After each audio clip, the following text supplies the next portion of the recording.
Good morning, everyone. Welcome to the conference. My name is Maria Farrell, and I am here to answer a very small question, really, a quite detailed, discreet, subtle question, which is technology designed to serve humankind? And the way I'm going to look at that question is, what's going to happen over the next 20 or 30 years?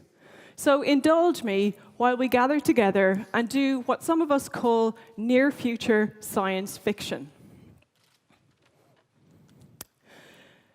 I write think tank fiction, as well as being a policy wonk and a person who writes reports and having worked in technology policy for about 20 years. I do these things where a client comes to me and says, hey, we've got all of this fact-dense prose about what's going to happen, how the future will be. But what we want to know and what we want to communicate is how is it going to feel? How is it going to smell? How is it going to look? What are people going to do in this future we have? And the thing I always find with clients is they tend to think that the future is already here in some ways, and they also tend to discount bits of technology that have been around for a while, but that are only now beginning to have a huge effect on our lives. And somebody else noticed this in the 80s, a guy called Ray Amara, and he said we always overestimate the effect of technology in the short run and underestimate the effects in the long run. So let's say technology like the Internet of Things, which has been around for maybe 10, 15 years, it's only just beginning to exert the incredibly deep power and influence over our lives that it's going to have. But for most of us, that's old news, right? Smart homes, smart cities. We've read the articles, those articles that are basically thin prose dressed up, basically press releases with a little bit of fact-checking behind. And then you look at a technology like blockchain, which we think is really happening right now, when it's basically just an application in search of a really generalized use case. It's a good idea, maybe for specific things, but it wants to take over the world, and we sort of believe it when people say it will. If only it can stop doing all of that mindless, energy-dense computation that is burning up the planet in the meantime. Or something like quantum computing, quantum cryptography. We tend to think that that's maybe only 5 years away, when in fact, what we have right now is not quite basic research, but something that is really, really just a glint in an engineer's eye. So we tend to be living in a present where bits of the future are closer than they seem, and bits of the past we've actually stopped looking at them at the moment of their greatest power and influence. But you already know most about the Internet of Things, about smart homes, about all of those things. And some of the questions I'm here to look at are, well, in 20 years' time, will we have solved the big questions, or will we even just be looking at them?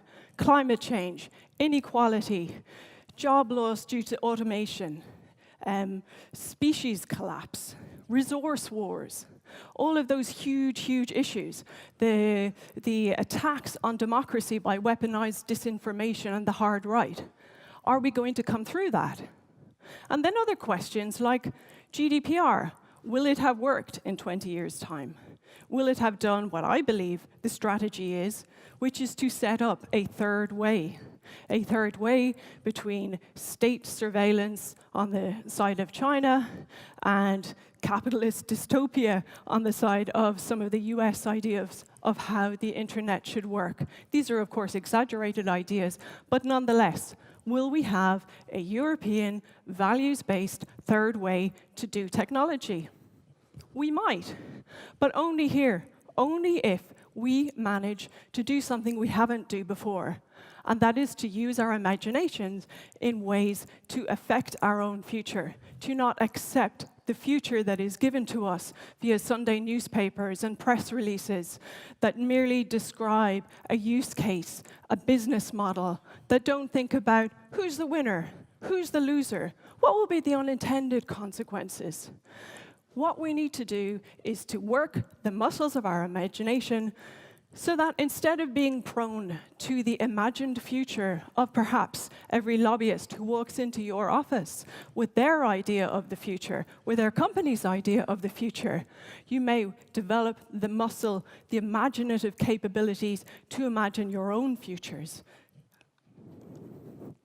Every day, computers are making people easier to use. It's a humorous aside, which is actually now 20 years old. But we know all of that stuff. We know how technology is making us into bits of data, making those easier to manipulate, all of that old stuff. That's old hat. What is there that we can look at in the future that is going to be different because we will it to be different?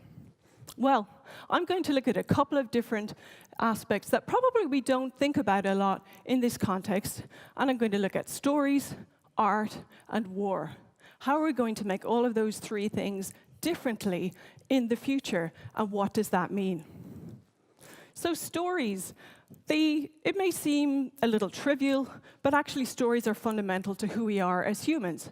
They're the basic software with which we interact. When I think about stories, and now that I write them for a living as well, I think about what are the stories that really stick with you? And why? Why do some stories stick with you, working on you, giving you strange dreams, making lines of dialogue pop out of your mouth, giving you a view on the world you didn't otherwise have? And that is because I believe stories have an unconscious. Just as we humans have an unconscious, that sort of deep stuff from down below, emotionally, weird ideas, metaphors, stuff that pops up that we don't really understand. The stories we make have an unconscious too, and that's what makes them good. And in fact, stories and art and culture and music are how we tap into not just our own unconscious, but those of other people. Because alone among the species, we desire to be seen, to be touched, but also to find some way to channel that unknowable stuff out from us and to meet the unknowable of other people. Stories do this for us. The Gnostics in the Middle Ages used to call it the divine spark, the thing that is inside of us, that is neither head nor heart, but that is something else. And stories are our way of meeting each other in the middle. So let's bring it down a little bit. Why is it that, let's say in a Greek play, why does Electra have to murder her mother? Or why in the Pied Piper of Hamelin, why does the Pied Piper punish those parents of those children he leads away in such a diabolical way? We don't know. And that's why those stories are stories that we all know, right? They're still working on us. So they don't yield up their meaning in a really obvious way. No, they keep working on us, working on our unconscious. We take them in consciously, but they work on us unconsciously, almost as if they're a piece of software executing a subroutine, basically against our will. Stories are basically malware. Stories are what we use, what we take in, we think consciously, but that work on us unconsciously. And that's not necessarily a bad thing if you're a storyteller or if you're an educator. Looking to the future, what kind of stories could we tell using artificial intelligence, using augmented reality, virtual reality, that will help us to do this weird, unconscious, intermingling thing even better? The thing that not just makes us human, but the thing that makes it being worthwhile being human. I believe that we could use AI to scale, to do stories bigger, to live in our stories, to be loved by our stories and love them back, to commune in a new way with other people using the medium of technology. Because a lot of us in this environment worry about technology rightly, but I think most of us have been attracted to this field because of the delight of technology, because we remember what it was once like, what it once promised. So I think that as we move forward, we're not going to look at sort of how technology can computationally come up as the Amazon AI bot did with some sort of randomized idea of what people might like. So cell phone covers that put different ideas together into an image that is a little grotesque. No, I think what we're going to come up with are forms of stories that can love us back. So when you think about computational stories, the idea that we could just program something to say, here's a plot, here are characters, and here is how they would work together in some kind of predictable way, I think that reminds me of these experiments that were done on monkeys, on little rhesus monkeys in the 60s, where they were given cloth mothers and wire mothers. And of course, it didn't work. The monkeys were all demented. It's a hard image to look at, sad little monkey in the corner. That, in a way, is what we could do, where we could go with technology. But I think we can actually do something much better to link our consciousnesses to not feel alone. So, various artists are looking at how we use generative adversarial networks to generate images using databases trained on models of great painters. Mario Klingemann is one of them. He produces something here that is not like that weird Amazon image, which is merely grotesque, but this quite beautiful, almost Bacon-like image, which is uncanny, which works on us in a way that we don't quite understand, but can't quite let go. That's what I'm talking about. Technology that will let us do things we can't currently do, but that are ultimately even more human than we currently are. Anna Ridler similarly does similar GANs mediated work, and she says it's changed the way she draws, because when you do this work, gravity doesn't work the way it should. The lines you draw are different. It generates that 5 to 10% of strangeness, the uncanny valley, which is absolute gold for an artist or a creative. One of the things that we do need to remember, of course, is that AI is not magic. AI is a very focused, specific set of technologies, and I think the physicist and statistician Cosma Shilidze has said, look, if you think about what AI does for us, it's not a generalized intelligence. It's not clever the way we are at lots of different things. It only does small things. So it's good at telling you that that thing with 2 pointy ears and the big teeth is actually a wolf, not a dog, but it's not necessarily going to generalize. So just because AI can play Go, it doesn't mean it can fight wars. What are our wars going to be like? We're going to have resource wars. We're going to have the global age of anger, inequality wars. They're going to be in cities. They're going to be urban. They're going to have different tactics. They're going to be about control of the message. Urban populations have access to media, and the large powers will no longer be controlling what information gets in and out of them. At the tactical level, things will change too, of course, with drones, with electromagnetic pulse, with all of these different technologies. And we think those will mitigate the asymmetries and make conflicts last longer in our cities. And again, we'll not control the medium. But looking at more broadly at those problems I mentioned at the beginning, how will we solve the wicked and super wicked problems, the interdependent, complex issues like climate change, like inequality, like the refugee crisis, what some of us basically think is just the permanent movement of humans around the world? How are we going to deal with those issues?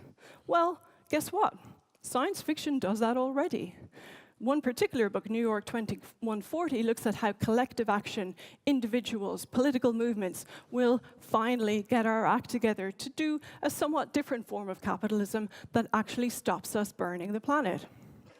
It all comes down to how we imagine the future, right? So instead of taking the future as something that is delivered in a very flat, thin way, with no unconscious, with no considering of who wins, who loses, what's really going to happen, how will we feel about it?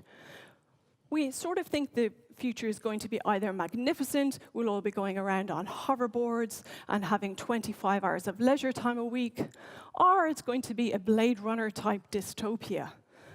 But in fact, We have different ways to imagine the future. And of course, finance, as a sociologist has said, is how capital imagines the future. But there are many, many different ways to do it. And science fiction, reading science fiction, learning how to read it and to imagine futures ourselves is going to get us part of the way. So your homework, and these slides are merely for your reference later on, is to think about what books, what stories can help us imagine different futures. Here are some. The future is happening already. It's in Nigeria, it's in Canada, it's in China. It's happening in different ways, different languages, completely different concepts to the ones that many of us already have in our minds. And I think the reason we have to do this is because those of us who fail to imagine our future ourselves are indeed condemned to live the future that others have imagined for us. This is a muscle, and we have to work it. People say that business is easy and politics is hard, and I agree. The future and changing it and making it something we want to live in, where we're at least as free and as secure as we are now, that is a question of dreaming the impossible. People dream the impossible all the time. 2 days ago, 700,000 people converged in the center of London to demand, to insist on a future that they have been repeatedly told is impossible. They refuse to accept that. They insist on determining their own future. And that's just one example of so many different ways we can be doing this. So when I think about the future, I think about the fact that despair is unethical. We have, as some Irish diplomats put it, a duty of hope. We don't get to sit this one out. We don't get to say it's too hard. We don't get to say it's somebody else's job. We have to preserve our individual privacy, autonomy, and agency to get the future we want. We have to imagine those futures. We have to develop that muscle. It's a muscle, we can train it. Hope is a muscle. We can make it stronger the more we use it. So when I think about the future, I think it's something that we need to take back. Our future, our futures, plural, is something that we need to build up for ourselves again. So when I think about this stuff, it's not a question that we can take back our future. It's not a question that we must take back our future. It's a question, in fact, it's a statement that we will take back our future, the future of all of our imagination, the future for all of us. Thank you.